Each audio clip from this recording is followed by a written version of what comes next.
B syndrome, prognosis and prevention, diet acupuncture. Diet. The subject of Chinese principles of diet in health and disease is vast and could fill a volume by itself. I shall limit myself here to a brief discussion about Chinese dietary principles in the prevention and treatment of painful obstruction syndrome. I shall also limit the discussion to traditional Chinese principle of dietary principle for painful obstruction syndrome, vary according to the type. In cold painful obstruction syndrome, it is essential not to eat too much of the cold energy foods such as raw vegetable and fruit. It is also imperative not to drink iced drinks. This is because cold energy foods and cold drinks produce internal cold, which will cause more pain in the joints. Beneficial foods are the warm energy ones such as meat in moderation, ginger, eggs, garlic, and spices in moderation.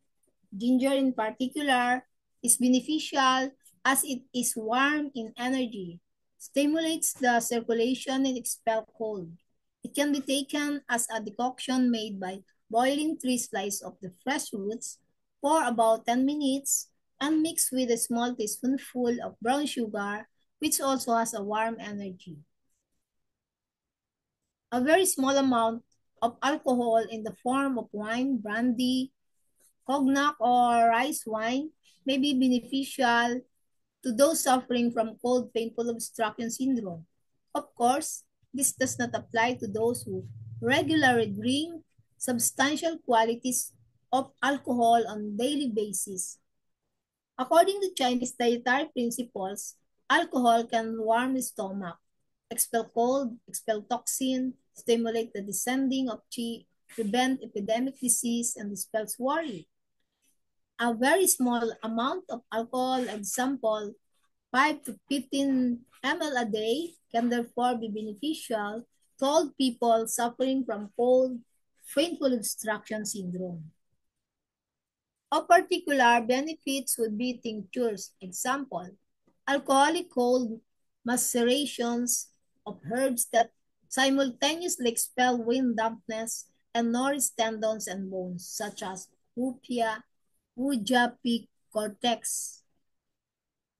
Ay, mahirap basahin. Kayo na po magbasa. Shiwu Ching and Zhang Qixing.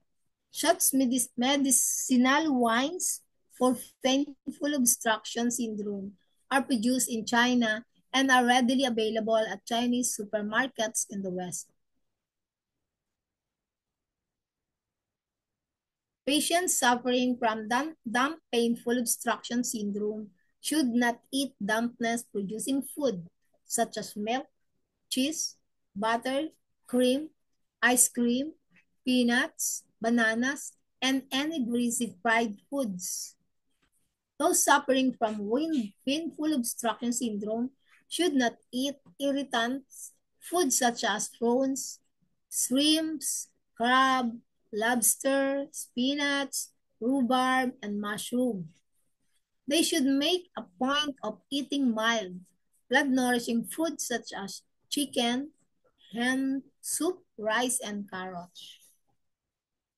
Those suffering from heat painful obstruction syndrome should obviously not eat too much of the hot or warm energy foods such as cane, lamb, beef, alcohol, garlic, ginger, and spices. Irrespective of the type of painful obstruction syndrome, patients should also avoid eating sour food,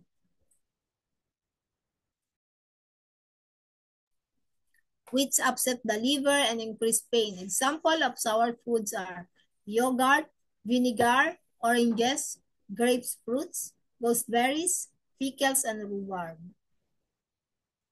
Acupuncture.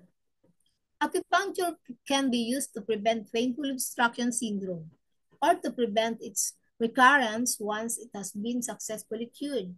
The main guiding rule is to nourish blood according to the principle that in order to extinguish wind, one must nourish blood. In old people, it may also be necessary to nourish yin. If a patient has been treated for bone painful obstruction syndrome, it's also necessary to use point that tonify chi and resolve phlegm, as the bone deformity seen in bone painful obstruction syndrome are the manifestation of phlegm. Apart from this general principle, one can add certain points to prevent painful obstruction syndrome.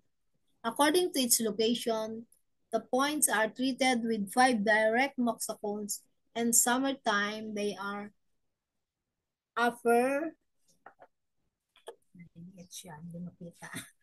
large intestine 11, upper limb, large intestine 11, lower hands, stomach 30, lower legs, stomach 36, upper back, bladder 43, lower back, bladder 23. Thank you for your attention.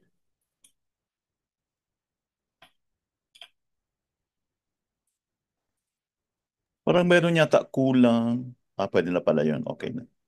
Thank you so much, madam. Yes, May Doc. pahinga na